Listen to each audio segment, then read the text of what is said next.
নমস্কার। বাংলা গল্প ঘরের সমস্ত শ্রোতা বন্ধুদের স্বাগত জানিয়ে আজকের গল্প পাঠ শুরু করতে চলেছি। আজ আপনাদের যে গল্পটি পাঠ করে শোনাতে চলেছি আশা করি খুব ভালো লাগবে। তাহলে প্রথম থেকে শেষ পর্যন্ত শুনতে থাকুন।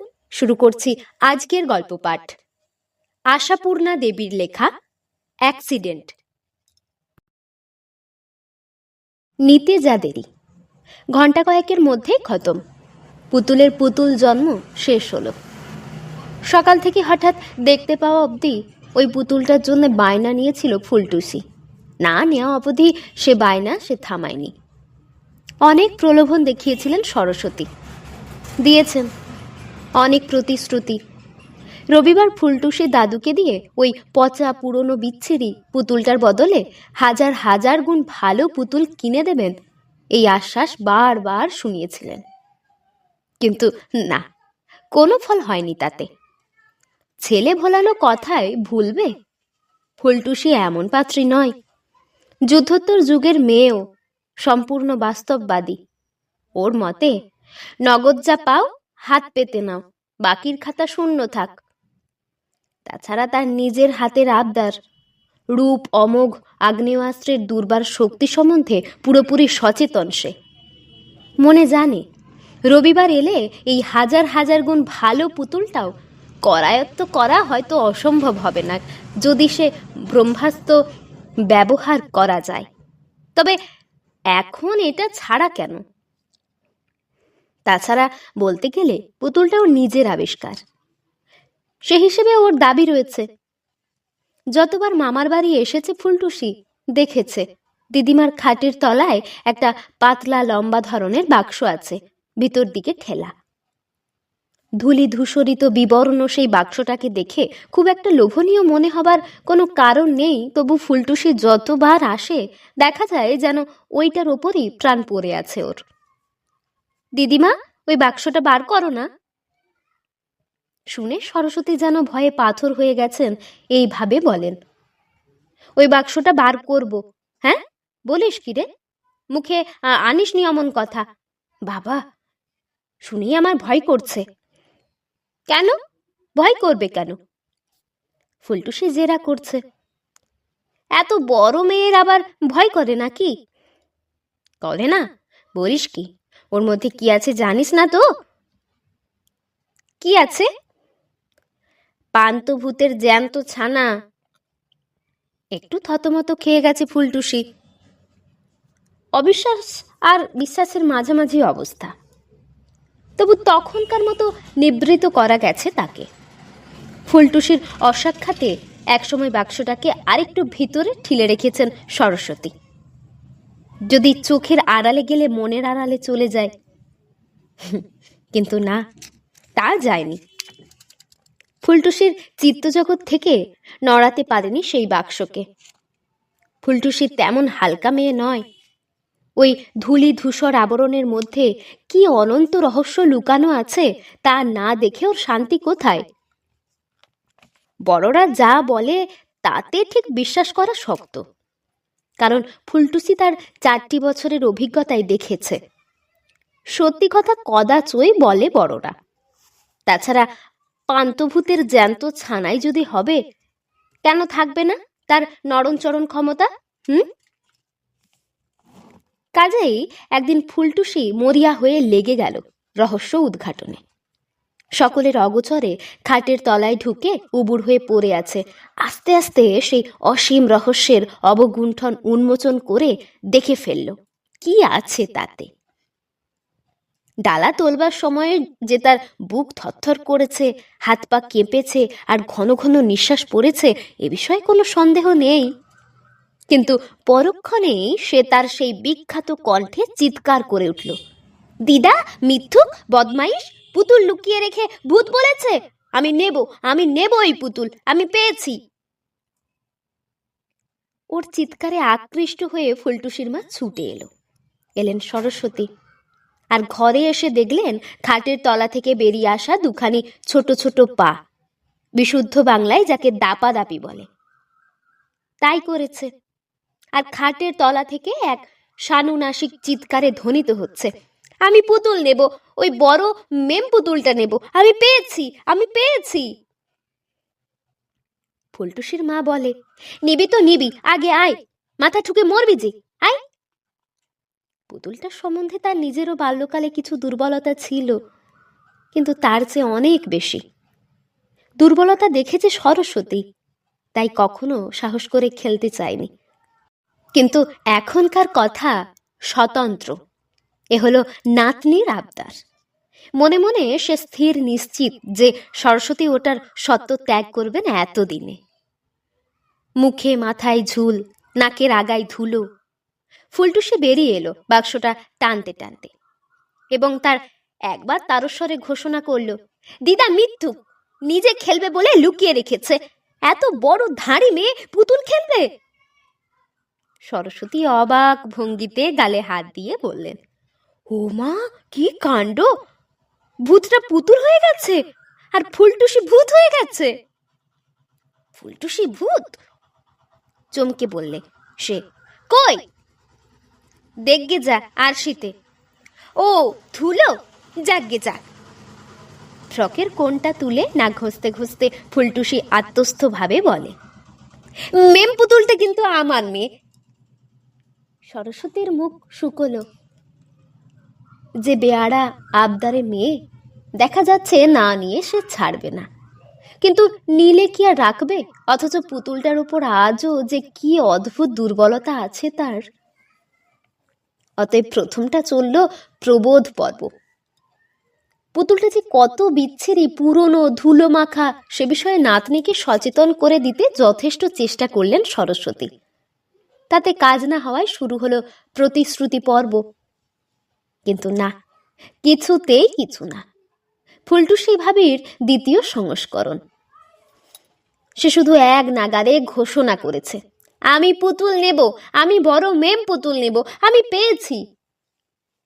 কতক্ষণ আর যুঝতে পারা যায় দিদিমা হয়ে নাতনির সঙ্গে? যুদ্ধের উপলক্ষটা যখন এমন হাস্যকর। ওদিকে নিজের মেয়ের মুখের ভাব ক্রমশ কঠিন হয়ে আসছে। এ সরস্বতীর চোখ এড়ায়নি। আর কতক্ষণ সে ক্ষমা করবে 40 উত্তীর্ণা জননীর শৈশবের স্মৃতির প্রতি এই শৈশবোচিত আসক্তিকে? তবু সরস্বতী আপাত রক্ষা হিসাবে বলেছিলেন, আচ্ছা নিও, আগে ওর ধুলো ঝেড়ে দিই। এবং কি ভেবে কে জানে এ প্রস্তাবে রাজি হয়ে গিয়েছিল ফুলটুসি। একবার শুধু দিদিমাকে সত্যে বন্দি করিয়ে নিয়ে, লুকিয়ে রাখবে না তো, আবার দেবে তো? আরে না রে বাপু, দেখ না, ওকে নতুন জামা পরিয়ে দেব। কখন? এই যে তোর দাদু আপিসে চলে যাবেন আর মামা বাবু কলেজে, সেই তখন। আচ্ছা, তথাস্তু।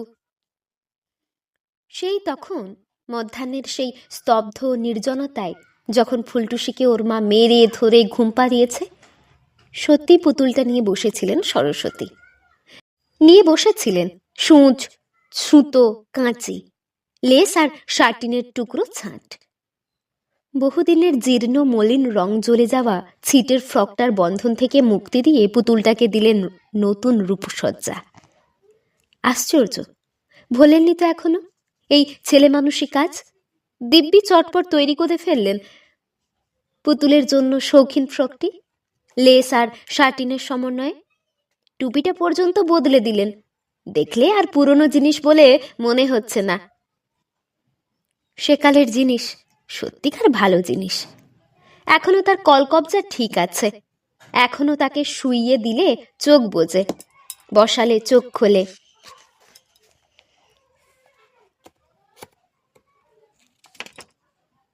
নিস্তব্ধ দুপুরের একটা মাদকতা আছে। হঠাৎ যদি কোনোদিন এমন হয় যে বাড়ির আর সকলে ঘুমিয়ে পড়েছে অথবা আছে অনুপস্থিত, তখন একা বসে কোনো কাজ করতে গেলে হঠাৎ একসময় যেন মনটা হারিয়ে যায়, যেন কাল সমুদ্রের অনেক খানিকটা অতিক্রম করে আর কোনো পারে গিয়ে পৌঁছই কি আছে সেখানে, আর কি নেই। হ্যাঁ, ছবির মতো স্পষ্ট হয়ে উঠেছে পুতুলটার ইতিহাস, অনেক দুঃখের, অনেক লজ্জার আর অনেক আনন্দেরও। স্কুলে প্রাইজের দিন দুই বোনে ফিরল, বীণাপানি আর সরস্বতী। বীণাপানির হাতে একটি মনোমুগ্ধকর ডল, সরস্বতীর হাত শূন্য। সরস্বতী প্রাইজ পায়নি, সে ফেল হয়ে এসেছে। দিদির গৌরবে গৌরবান্বিত হবার জন্য মনে মনে অনেক চেষ্টা করেছিল সরস্বতী। দিদি শুধু একটিবার তার পুতুলটাতে হাত দিতে দিলেই ধন্য হয়ে যাবে, এই ছিল বাসনা। কিন্তু কি অদ্ভুত নিষ্ঠুরতাই করেছিল সেদিন দিদি। সরস্বতী যেই একবার হাত ঠেকিয়েছে, বিড়াপানি বাঘিনীর মতো তার উপর ঝাঁপিয়ে পড়ে পুতুলটাকে ছিনিয়ে নিয়ে বিদ্রুপের ভঙ্গিতে বলে উঠল, নিজে প্রাইজ পায়নি, আবার পরের জিনিসে হাত। ফেল হয়ে বাড়ি যায়, ব্যাং পুড়িয়ে ভাত খায়, লজ্জা নেই বেহায়া। ব্যাস, সঙ্গে সঙ্গে বাড়ি শুদ্ধ সকলেই যেন এক সুরে গান গেয়ে উঠল, লজ্জা নেই, লজ্জা নেই, ফেল হয়ে লজ্জা নেই। সরস্বতীর যে মাত্র 8 বছর বয়স, এ কথা যেন ভুলেই গেল সকলে। মা, বাবা, বড়দা, ছোড়দা, কে নয়, সকলে। কেউ একবার তাকিয়ে দেখল না তার মনের দিকে। তার না পাওয়ার বেদনার উপর চাপিয়ে দিল ব্যঙ্গের জ্বালা। ভাবলো না, না ভাবলো না 8 বছরের মেয়েরও অপমানবোধ থাকে। পরে ভেবে দেখেছেন সরস্বতী, সবটাই হয়তো তাদের ইচ্ছাকৃত, নিষ্ঠুরতা নয়, নয় মমতার অভাব। অভাব হচ্ছে বোধের। সে যুগে ছোট ছেলে মেয়েদের মানুষ বলে ধর্তব্য করার রীতি ছিল না। এ কথা ভাববার অভ্যাস ছিল না তাদেরও, মন আছে।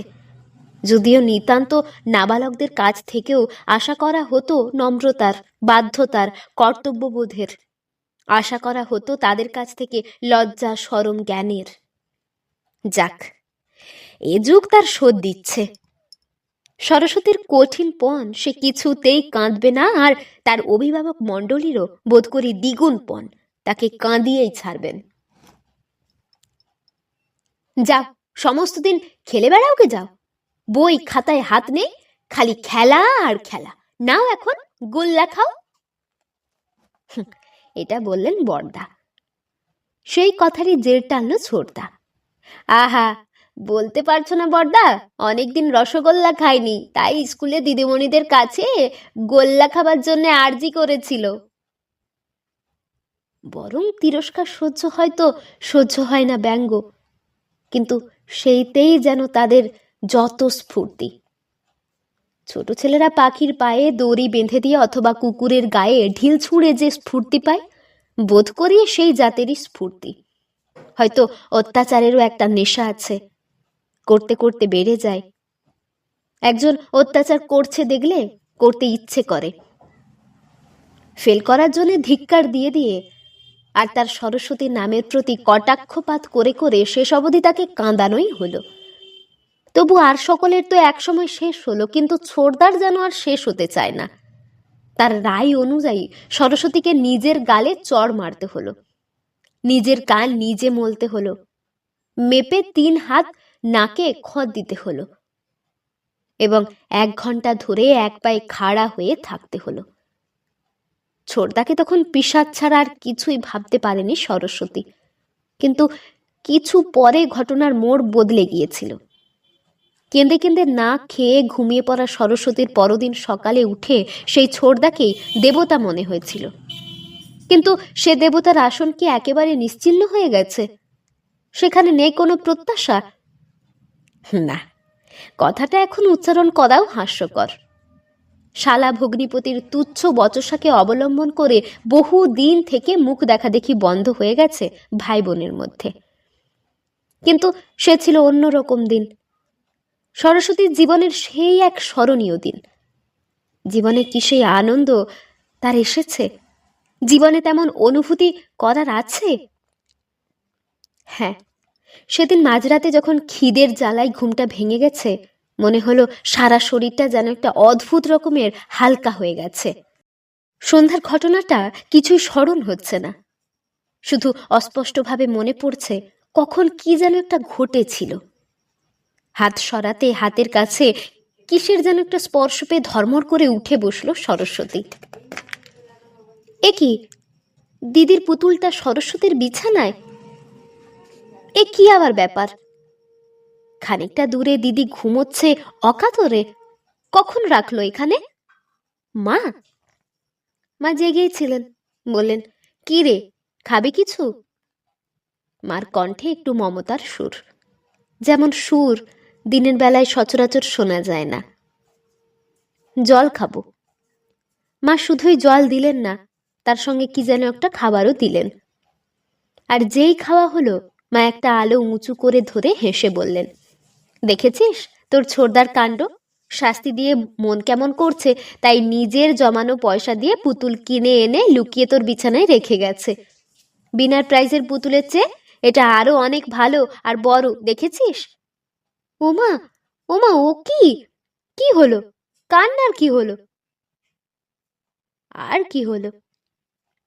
মানুষের হৃদয়হীনতার পরিচয়ে যতটা না হয়েছিল, হলো মানুষের হৃদয় মাহাত্ম্যের পরিচয় পেয়ে। ছোটদা, সেই ছোটদা যে ছোটদাকে পিশাচ নামে অভিহিত করতে করতে ঘুমিয়েছিল সরস্বতী। অনেক দিনের অনেক চেষ্টার ফসল, তিল তিল করে জমানো সঞ্চয়টুকু ক্ষয় করে সরস্বতীর জন্য পুতুল কিনে এনেছে ছোটদা। এতেও যদি ডুকরে কেঁদে না উঠবে, তবে আর কাঁদবে কিসে? এই সেই পুতুল। সকালে উঠেই পুতুলটাকে বুকে চেপে কৃতজ্ঞতায় বিগলিত চিত্ত নিয়ে ছুটে গিয়েছিল ছোটদার কাছে। ছোটদা, তুমি আমার জন্যে পুতুলটা এনে রেখেছিলে? আমি? ছোটদা হেসে হেসে বলেছিল, আমার তো আর খেয়ে দে কাজ নেই, তাই তোর জন্য পুতুল এনে রাখবো। যাক, সরস্বতী এত বোকা নয় যে অস্বীকৃতিকে সত্যি বলে বিশ্বাস করবে। অতএব হৃদয় রাজ্যে পূজার বেদি পাকা হয়ে গেল। তারপর থেকে সরস্বতী যা হয়ে উঠল, তার জন্য ওর নতুন নামকরণ হলো পৈত্তলিক। সরস্বতী আছে, পুতুল নেই, এমন দেখা যায় না। পুতুলটাই যেন তার ধ্যান, জ্ঞান, পূজা, জপ। তাকে সাজাচ্ছে, গোছাচ্ছে, শোয়াচ্ছে, বসাচ্ছে, কিন্তু না হোক, শুধু বিবর হয়ে দেখছে সামনে বসে থেকে। খেটে খুঁটে পাশ করে বিনা যা পেল, সরস্বতী ফাঁকি দিয়ে তার চাইতে ভালো জিনিস লাভ করলো বলে বিনাপানিরায় গাত্রদাহের অবধি রইল না। সরস্বতীকে বহুবার বহু প্রলোভন দেখিয়ে বদলে নেবার প্রস্তাব করতেও ছাড়েনি সে, কিন্তু পেরে ওঠেনি, কিছুতেই পারেনি তাকে নরম করতে। পুতুলটা যে সরস্বতীর প্রাণ। ছোট সরস্বতী বড় হয়েছে, বিয়ে হয়ে অন্য পরিবারভুক্ত হয়ে গিয়েছে। দিনে দিনে ক্রমে ক্রমে পেয়েছে এখানকার এই গৃহিণী মূর্তিটি প্রমোশন। তবু তার সেই প্রাণের পুতুলটি ভেসে যায়নি কালের স্রোতে, নিশ্চিহ্ন হয়ে যায়নি সময়ের ঝড়ে, শুধু আচ্ছন্ন হয়ে রয়েছিল বিস্মৃতির ধুলোর তলায়। আজ আবার সে ধুলো ঝেড়ে তাকে নতুন সাজে সাজালেন সরস্বতী। তারপর নিতান্ত নিরুপায় চিত্তেই ফুলটুসির হাতে তুলে দিয়ে বললেন, দেখো, যেন ভেঙে ফেলো না, জানো তো আমার ছোট্টবেলার জিনিস। সেটা বোধহয় ঘন্টা 2-3 কথা। আর এখন কি কাজে রান্নাঘর থেকে বেরিয়ে দোতলায় এসে দেখলেন পুতুলের পুতুল জন্ম শেষ হয়ে গেছে। স্তম্ভিত বিস্ময়ে মিনিট খানেক শুধু তাকিয়ে থাকলেন সরস্বতী। এত শিগগির? কিন্তু এ কি বিধ্বস্ত মূর্তি! এটা কি করে হলো? পড়ে ভেঙে যাওয়া নয়, মনে হচ্ছে কে যেন ইচ্ছে করে পিষে গুঁড়িয়ে ফেলেছে। ছোটদার দেওয়া পুতুল। সকলের চোখের আড়ালে লুকিয়ে রাখা সরস্বতীর একটুখানি শৈশব। মেয়ে মাকে অমন বিদ্যুৎ আহতের মতো দাঁড়িয়ে থাকতে দেখে ঘটনাস্থলে উঁকি মারল, এবং বোধ করি নিতান্তই চক্ষুলজ্জার খাতিরে নিজের মেয়ের উদ্দেশ্যে হাঁক পড়ল, ফুলটুসি, এ কি হয়েছে? এক্ষুনি ভাঙলি পুতুলটাকে? বাবা বাবা, কি দোষী মেয়ে! নেবার জন্য এত অস্থিরপনা, নিলিয়া শেষ করলি, এক দণ্ডে অমন গুঁড়ো করলি কি করে শুনি? ফুলটুসি তখন অন্য খেলায় ব্যাপৃত, সেখান থেকেই অগ্রাহ্য ভরে উত্তর দিল, বাহ, ওর ওপর দিয়ে যে মোটর গাড়ি চলে গেছে, ওকে নিয়ে অ্যাক্সিডেন্ট খেলা খেলছিলাম কি না? অ্যাক্সিডেন্ট? ও, তাই বটে। একটা নিঃশ্বাস ফেলে ধীরে ধীরে সরে যান সরস্বতী। ঠিক খেলাই খেলেছে মেয়েটা। শিশু আর দেবতা একই পর্যায়ের কিনা? একই রকম নিষ্করুণ উদাসীন। ভাগ্যদেবতাও মাঝে মাঝে এমনই নিরঙ্কুশ নির্মমতায় অ্যাক্সিডেন্ট খেলা খেলেন নাকি, যে খেলায় মনের মণিকঠায় লুকিয়ে রাখা অনেক দিনের সঞ্চিত প্রাণের পুতুল এক মুহূর্তে বিধ্বস্ত হয়ে যায়?